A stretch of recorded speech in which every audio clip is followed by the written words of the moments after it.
ശ്രീ മോഹൻ വർഗീസ്, രാജ്യത്തിന് അത്ര പരിചിതമല്ലാത്ത white collar ഭീകരരാണ്, Faridabad കേന്ദ്രീകരിച്ചുള്ള മൊഡ്യൂളാണ് ഈ ആക്രമണത്തിന് പിന്നിൽ എന്നത് സ്ഥിരീകരിക്കപ്പെട്ടിരിക്കുന്നു. അതിൽ എത്ര പേർ ഉൾപ്പെട്ടിരിക്കുന്നു എന്നത് സംബന്ധിച്ചൊക്കെയുള്ള അന്വേഷണങ്ങൾ നടന്നുകൊണ്ടിരിക്കുകയാണ്.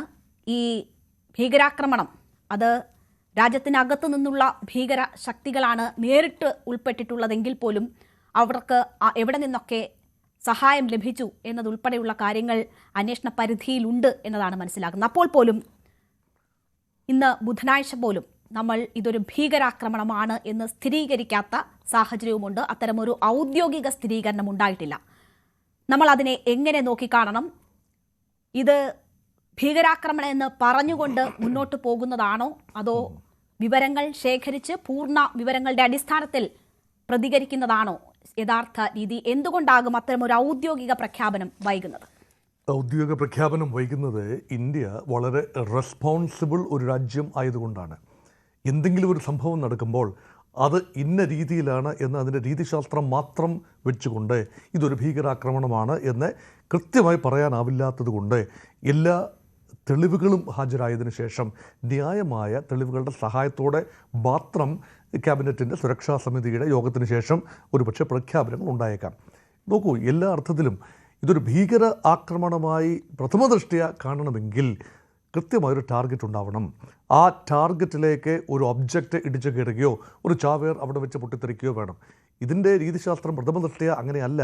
ഇപ്പോൾ കാണുന്ന ആദ്യ നിരീക്ഷണത്തിൽ ഒരു കാർ ഒരു ജംഗ്ഷനിൽ വന്ന് പൊട്ടിത്തെറിക്കുകയാണ്. ഒരുപക്ഷെ ഈ ഫരീദാബാദ് മൊഡ്യൂൾ എന്ന് ഇപ്പോൾ വിളിക്കുന്ന ഡോക്ടർമാരുടെ ഒരു സംഘം, ഇപ്പോൾ നമ്മൾ അധികം കേട്ടിട്ടുള്ളൊരു പേരല്ല വൈറ്റ് കോളർ ടെറർ എന്ന പേര്, അല്ലെങ്കിൽ ആ ഒരു പദപ്രയോഗം അധികം പരിചിതമല്ല നമുക്ക് ഇന്ത്യക്കാർക്ക്.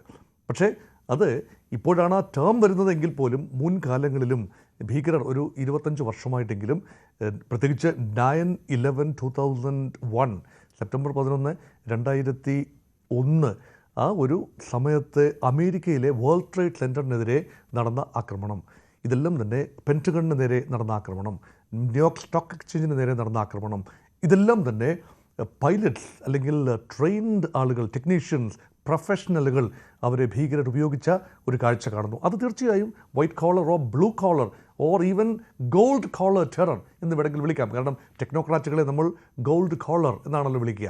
ഇവിടെ ഇന്ത്യയിൽ സാധാരണഗതിയിൽ ഭീകരത എന്ന് പറയുമ്പോൾ ഈ തൊഴിലില്ലാത്ത ചെറുപ്പക്കാർ, അല്ല എങ്കിൽ വളരെ സാമ്പത്തികമായി ബുദ്ധിമുട്ട് അനുഭവിക്കുന്ന ആളുകൾ, അവരെ ഉപയോഗിച്ചുകൊണ്ട് ഭീകരർ അവരുടെ ലക്ഷ്യങ്ങൾ നേടുന്ന ഒരു കാഴ്ചയാണ്. പക്ഷേ അതിൽ നിന്ന് വിഭിന്നമായി ഇവിടെ നോക്കൂ, പുൽവാമ സ്വദേശികളായ 2 ഡോക്ടേഴ്സ്, അവർ വെറും ഡോക്ടേഴ്സ് മാത്രമല്ല മെഡിക്കൽ കോളേജിലെ പ്രൊഫസേഴ്സ് കൂടിയാണ്.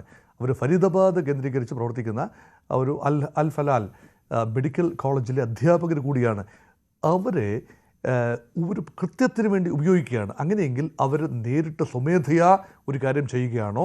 അവരുടെ കയ്യിൽ നിന്നും പിടിച്ചെടുത്ത സ്ഫോടക വസ്തുക്കൾ 2900 കിലോ അമോണിയം നൈട്രേറ്റ് ഉൾപ്പെടെയുള്ള സ്ഫോടക സാധ്യതയുള്ള കെമിക്കൽസ് ആൻഡ് ഡിറ്റണേറ്റേഴ്സ് ഇതെല്ലാം പിടിച്ചെടുക്കുകയാണ്. 20 ഡിറ്റണേറ്റേഴ്സ് പിടിച്ചെടുക്കുകയാണ്. പൊട്ടിക്കാൻ ഉപയോഗിക്കുന്ന സംവിധാനങ്ങളാണ്. ഇതെല്ലാം സൂചിപ്പിക്കുന്നത് രാജ്യത്തിൻ്റെ വിവിധ ഇടങ്ങളിൽ പിന്നീട് എപ്പോഴെങ്കിലും പ്ലാന്റ് ചെയ്യാൻ, ഭീകരാക്രമണം നടത്താൻ എല്ലാ സാധ്യതയുമുള്ള കാര്യങ്ങളാണ് പിടിച്ചെടുത്തിരിക്കുന്നത്. പക്ഷേ ആ പിടിച്ചെടുത്ത വസ്തുക്കളൊന്നും യഥാർത്ഥ ആക്രമണത്തിന് ഉപയോഗിച്ചിട്ടില്ല എന്ന് കാണാം. ഉപയോഗിച്ചത് യഥാർത്ഥ ആക്രമണത്തിന് വേണ്ടിയാണോ അതോ ഭയപ്പാടോടുകൂടി തൻ്റെ കൂട്ടാളികളെ എല്ലാം തന്നെ വലയിലാക്കുന്നതിൻ്റെ ഭാഗമായി ഭയപ്പാടോടുകൂടി ഓടുന്ന വഴിയിൽ അതൊരു അബദ്ധത്തിൽ പൊട്ടിത്തെറി ഉണ്ടായതാണോ അതോ ഇനി രക്ഷയില്ല എന്നത് കണ്ട് ആ സ്ഫോടക വസ്തുക്കൾ പൊട്ടിക്കുന്ന നിലയിലേക്ക് എത്തിയതാണോ? അങ്ങനെ 2 നിഗമനങ്ങളിലേക്ക് എത്തിയിരിക്കുകയാണ്. ഇവിടെ ഇതൊരു സുരക്ഷാ വീഴ്ചയാണ് എന്ന തരത്തിലുള്ള ആരോപണങ്ങൾ ഇന്നലെ മുതൽ തന്നെ പല കോണിൽ നിന്നും ഉയർന്നിരുന്നു, രാഷ്ട്രീയ പാർട്ടികളുടെ ഭാഗത്തു നിന്നും ഉയർന്നിരുന്നു.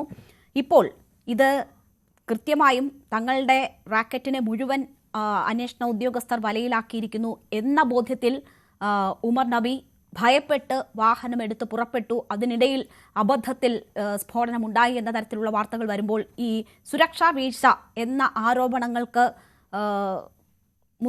ആരോപണങ്ങളുടെ മുനയൊടിയുകയാണോ യഥാർത്ഥത്തിൽ? ഉമർ നബി സത്യത്തിൽ ഒരു നിമിത്തമാകുന്നതേ ഉള്ളൂ. ഒരുപക്ഷെ ഈ ഫരീദാബാദ് മൊഡ്യൂളിൻ്റെ തലപ്പത്തുള്ള ബുദ്ധികേന്ദ്രം ഉമർ നബി ആയിരിക്കാം.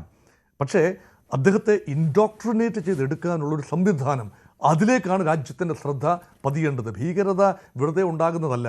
ഒരു ഡോക്ടർക്കും ഭീകരനാകാൻ കഴിയില്ല സാധാരണഗതിയിൽ. ഈ ഭീകരതയുടെ വിത്തുകൾ അടിച്ചേൽപ്പിക്കുന്ന ഇൻഡോക്ട്രിനേഷൻ പ്രോസസ്, അതിന് പിന്നിലെ ബുദ്ധി കേന്ദ്രം അത് ജയ്ഷെ മുഹമ്മദ് ആണോ മറ്റേതെങ്കിലും ഭീകര സംഘടനയാണോ, ഇവിടെയാണ് അന്വേഷണം എത്തേണ്ടത്. ഇവിടെ നോക്കൂ, ഈ ഉമർ എന്ന് പറയുന്ന ഡോക്ടർ, അദ്ദേഹം പുൽവാമ സ്വദേശിയാണ്. അദ്ദേഹത്തിൻ്റെ ഒരു പങ്കാളിയും പുൽവാമ സ്വദേശി തന്നെയാണ്. ഈ രണ്ടു പേരും തീർച്ചയായും സസ്പീഷ്യൻ ലിസ്റ്റിലുള്ളവരാണ്. പക്ഷേ ഇതിൽ ഉമർ മാത്രം രക്ഷപ്പെടുകയാണ്.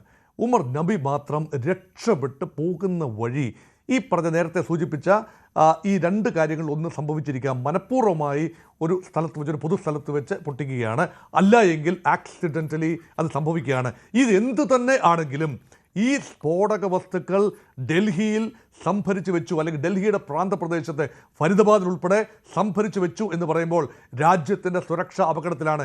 ഇത് ചൂണ്ടിക്കാണിക്കാൻ പ്രതിപക്ഷത്തിന് അവകാശമുണ്ട്. മുൻകാലങ്ങളിൽ രണ്ട് ഭീകരാക്രമണങ്ങൾ എടുത്തു പറയേണ്ടതുണ്ട്. പുൽവാമയിൽ 2019 നടന്ന ഭീകരാക്രമണവും കുറച്ച് മാസങ്ങൾക്ക് മുമ്പ് പഹൽഗാമിൽ നടന്ന ഭീകരാക്രമണവും അതിൻ്റെ രീതികൾ നോക്കിക്കഴിഞ്ഞാൽ പ്രതിപക്ഷം ആദ്യ കുറേ ദിവസം സംയമനം പാലിക്കുകയും ആഴ്ചകൾക്ക് ശേഷം വലിയ രീതിയിൽ ഗവൺമെൻറ്റിനെ വിമർശിക്കുകയും സുരക്ഷാ വീഴ്ചയിൽ വിമർശിക്കുകയും ചെയ്തതിൽ നിന്നും ചെറിയ ഒരു മാറ്റം ഇവിടെ കാണുന്നു. ആദ്യ ദിവസം തന്നെ ഇന്ത്യ ഗവൺമെൻറ്റിന് സംഭവിച്ച സുരക്ഷാ ഏജൻസിക്ക് സംഭവിച്ചതായി കരുതപ്പെടുന്ന വീഴ്ചയെ പൊതുജന സമക്ഷം ചൂണ്ടിക്കാട്ടുന്ന ഒരു പ്രതിപക്ഷത്തെ കാണുന്നു.